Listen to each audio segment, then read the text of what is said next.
ಪ್ರಜಾಪ್ರಭುತ್ವ ಈ ಭಾಷೆ ಅಂತ ಎಲ್ಲೂ ಇಲ್ಲ. ವ್ಯವಹಾರ ಎಲ್ಲ ಕನ್ನಡದಲ್ಲಿ ನಡೆದಿದೆ. ನಮ್ಮ ಎಲ್ಲ ಪೇಪರ್ಸು ಎಲ್ಲ ಕನ್ನಡದಲ್ಲಿ ಇರ್ತದೆ. ಇನ್ನು ಅವರು ಬೇರೆ ಬೇರೆ ಭಾಷೆ ಮಾತಾಡ್ರೆ ಅದಕ್ಕೂ ಒತ್ತಾಯ ಮಾಡಲಿಕ್ಕೆ ಅವಕಾಶ ಇಲ್ಲ. ಆದರೆ ನೋಡೋಣ ಯಾವ ರೀತಿ ಜನ ಮಾಡಬೇಕಲ್ಲ, ನಾವು ಮಾಡೋದು, ನಾವು ಶಾಸಕರು ಏನು ಮಾಡೋದು, ನಾವು ಇಂಡಿವಿಜುವಲ್ ಅಷ್ಟೇ. ಜನರಿಗೆ ಬಿಟ್ಟಂಥ ವಿಚಾರ, ಅವ್ರು ಹೇಗೆ ಮಾಡಬೇಕು ಹೆಂಗೆ ಮಾಡಬೇಕು ಅನ್ನೋದು ಅವ್ರಿಗೆ ಅಂತ ಬಿಟ್ಟು ವಿಚಾರ ಅದ. ಅವ್ರು ಹೆಂಗೆ ಮಾಡ್ತಾರೆ, ಅವ್ರು ಸ್ವತಂತ್ರರು, ಅವ್ರು ಮಾಡುವಂಥ ಅಧಿಕಾರ ಇದೆ, ಮಾಡ್ತಾರೆ. ಯಾಕೆ ಅಲ್ಲಿ ಹೋದ್ರೇ ಹಿಂದುತ್ವ? ಅದೇ ಕ್ರೀ, ನೀವು ಅಲ್ಲಿ ಹೋದ್ರೆ ಹಿಂದುತ್ವ, ಇಲ್ಲಿದ್ರೆ ಹಿಂದುತ್ವ, ಇಲ್ಲಿದ್ರೂ ಹಿಂದುತ್ವ ಆಗ್ತೈತೆ. ಸ್ವಂತ ಮೋದಿಯವ್ರು ಏನು ಹೇಳಿದ್ದಾರೆ ಸ್ಟೇಟ್ಮೆಂಟ್ ಕೇಳಿದ್ರೆ? ಏನು ಹೇಳಿದ್ದಾರೆ ಮೋದಿಯವರೇ? ಯಾರು 22ಕ್ಕೆ ಬರಬೇಡಿ, ನಂತರ ಬೇಕಾದ್ರೆ ಬನ್ನಿ ಅಂತ ಯಾರು ಹೇಳಿದಾರು? ಸ್ವಂತ ಪ್ರಧಾನಮಂತ್ರಿ ಹೇಳಿದ್ದಾರೆ. CM ಅವ್ರು ಏನು ಹೇಳಿದ್ದಾರೆ? ನಂತರ ನಾವು ಅಂತ ಹೇಳಿದ್ದಾರೆ. ಖರ್ಗೆ ಅವರು ಅದನ್ನೇ ಹೇಳಿದ್ದಾರೆ. ಈ ಪ್ರಶ್ನೆ ನೀವು BJP ಅವ್ರಿಗೆ ಕೇಳಬೇಕು. ಅವ್ರು ಉತ್ತರ ಕೊಡ್ಬೇಕು. ನಾವು ಕೊಡ್ಲಿಕ್ಕೆ ಹೋದರೆ ಮತ್ತೆ ಅದಕ್ಕೆ ಒಂದಕ್ಕೆ ಎರಡು ಸೇರಿಸ್ತಾರೆ. ಇದನ್ನು ಪ್ರಶ್ನೆ ನೀವು ಅವ್ರಿಗೆ ಕೇಳಿದ್ರೆ ಇದು ಸರಿಯಾಗಿ ಉತ್ತರ ಅವರಿಂದ ಬರ್ಬೇಕು. ನಾವು ಸ್ವಾಮೀಜಿ ಹೇಳಿದ್ದಾರೆ, ಅದು ಹೇಳಿದ್ದು BJP ಅವ್ರಿಗೆ ಹೇಳಿದ್ದಾರೆ, ಆ ಮಂದಿರಿಗೆ ಸಂಬಂಧಪಟ್ಟವ್ರು ಹೇಳಿದ್ದಾರೆ, ನಮಗೆ ಸಂಬಂಧಪಟ್ಟದಲ್ಲ. ಸ್ವಾಮೀಜಿಯವ್ರು ಹೇಳಿದ್ದು ಇನ್ನೂ ಪೂರ್ಣಗೊಂಡಿಲ್ಲ ಅಂತ ಅವ್ರು ಹೇಳಿದ್ದಾರೆ. ಆಗಬಾರ್ದು, ಪೂರ್ಣಗೊಂಡ ಮೇಲೆ ಅದು ಉದ್ಘಾಟನೆ ಆಗ್ಬೇಕಂತ ಅವ್ರು ಹೇಳಿದ್ದಾರೆ. ಅದಕ್ಕೆ ಪ್ರಶ್ನೆ ಕೊಡಬೇಕಾದ್ದು BJP ಅವರು ಅಥವಾ ಟ್ರಸ್ಟ್ ಇದೆ, ಅಯೋಧ್ಯೆ ಟ್ರಸ್ಟ್ನವರು ಉತ್ತರ ಕೊಡಬೇಕು. ನಾವೇನು ಕೊಡ್ಲಿಕ್ಕಾಗಲ್ಲ ಇದಕ್ಕೆ.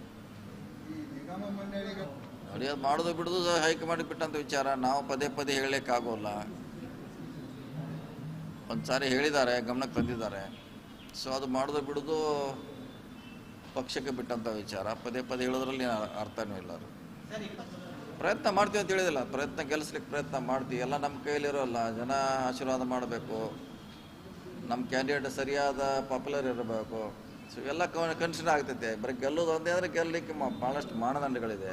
ಇದೆಲ್ಲ ಫುಲ್ಫಿಲ್ ಆದಾಗ ಗೆಲ್ತೀವಿ. ಅದಿದ್ದೇ ಇರ್ತದೆ.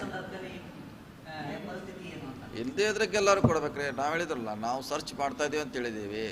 ಒಬ್ಬೊಬ್ರಿಗೆ ಕೊಡ್ಬೇಕಂತ ಓಕೆ, ಆ ಕೆಪಾಸಿಟಿಗೆ ಅವ್ರ ಸಮಾಜ ಒಪ್ಬೇಕಂತ ಹೇಳಿದ್ದೀವಿ. ಕೆಪಾಸಿಟಿ ಇದ್ದರೆ ಅವನಿಗೆ ಅಷ್ಟೆಲ್ಲ ಫಾಲೋ ಇದ್ದರೆ ಖಂಡಿತ ಮಾಡ್ತೀವಿ. ಇಲ್ಲಾಂದರೆ ಮತ್ತೆ ಯಾರು ಗೆಲ್ತಾರೆ ಮತ್ತೆ ನೆಕ್ಸ್ಟಿಗೆ ಬರಬೇಕಾಗುತ್ತೆ. ನೋಡಿ, ಅದು ಪ್ರಜಾಪ್ರಭುತ್ವ ಈ ಭಾಷೆ ಅಂತ ಎಲ್ಲೂ ಇಲ್ಲ. ಇರ್ಬೋದು ಕರೆ ಇರ್ಬೋದು. ವ್ಯವಹಾರ ಎಲ್ಲ ಕನ್ನಡದಲ್ಲಿ ನಡೆದಿದೆ. ನಮ್ಮ ಎಲ್ಲ ಪೇಪರ್ಸು ಎಲ್ಲ ಕನ್ನಡದಲ್ಲಿ ಇರ್ತದೆ. ಇನ್ನು ಅವರು ಬೇರೆ ಬೇರೆ ಭಾಷೆ ಮಾತಾಡ್ರೆ ಅದಕ್ಕೂ ಒತ್ತಾಯ ಮಾಡಲಿಕ್ಕೆ ಅವಕಾಶ ಇಲ್ಲ. ಆದರೆ ಅವರು ನಾವು ಕರ್ನಾಟಕದಲ್ಲಿ ಇದ್ದೀವಿ, ಕನ್ನಡ ಭಾಷೆಗೆ ನಾವು ಪ್ರಾಮುಖ್ಯತೆ ಕೊಡಬೇಕಂತ ತಿಳಿದು ಅವರೇ ತಿಳಿದು ಮಾತಾಡಬೇಕು, ಅವರಾಗೆ ಸ್ವಯಂ ಪ್ರೇರಿತವಾಗಿ. ಯಾಕಂದ್ರೆ ನಾವು ಅವ್ರಿಗೆ ಫೋರ್ಸ್ ಮಾಡಲಿಕ್ಕೆ ಆಗೋಲ್ಲ. ಅದನ್ನೇ ಹೇಳಿದ್ರಲ್ಲ, ಆ ರೀತಿ ವಾತಾವರಣ ನಿರ್ಮಾಣ ಆಗಬೇಕು. ಈಗ ಹೆಂಗೆ ನಾವು ಮಹಾರಾಷ್ಟ್ರದಲ್ಲಿ ಹೋದರೆ ಬೇರೆ ಭಾಷೆ ಮಾತಾಡಲಿಕ್ಕೆ ಅವಕಾಶ ಇಲ್ಲ, ತಮಿಳ್ನಾಡಲ್ಲಿ ಇಲ್ಲ, ಕೇರಳದಲ್ಲಿ ಅಂತ ಪ್ರಶ್ನೆ ಇಲ್ಲ. ಹಂಗೆ ವಾತಾವರಣ ನಮ್ಮಲ್ಲಿ ನಿರ್ಮಾಣ ಆಗಬೇಕು.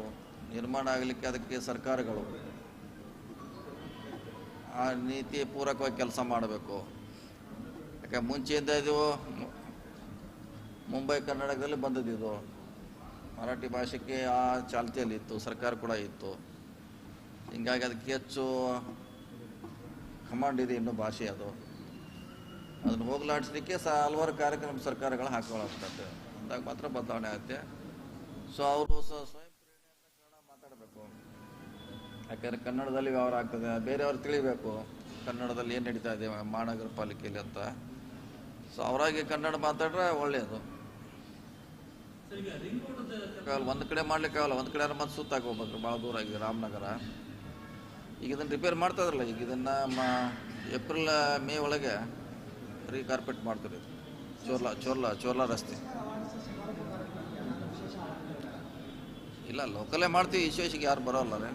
ಈ ಸಲ ಕರೆಸ್ತಾ ಇಲ್ಲ, ನಮ್ಮವ್ರನ್ನೇ ಲೋಕಲಾಗಿ ಮಾಡ್ತಾಯಿದ್ವಿ. ಬಂದಿದೆ, ಸರ್ಕಾರಕ್ಕೆ ರಿಪೋರ್ಟ್ ಕೊಟ್ಟಿದ್ದಾರೆ. ಇನ್ನು ಸರ್ಕಾರ ಮುಂದೆ ಡಿಸಿಷನ್ ತೊಗೋಬೇಕು.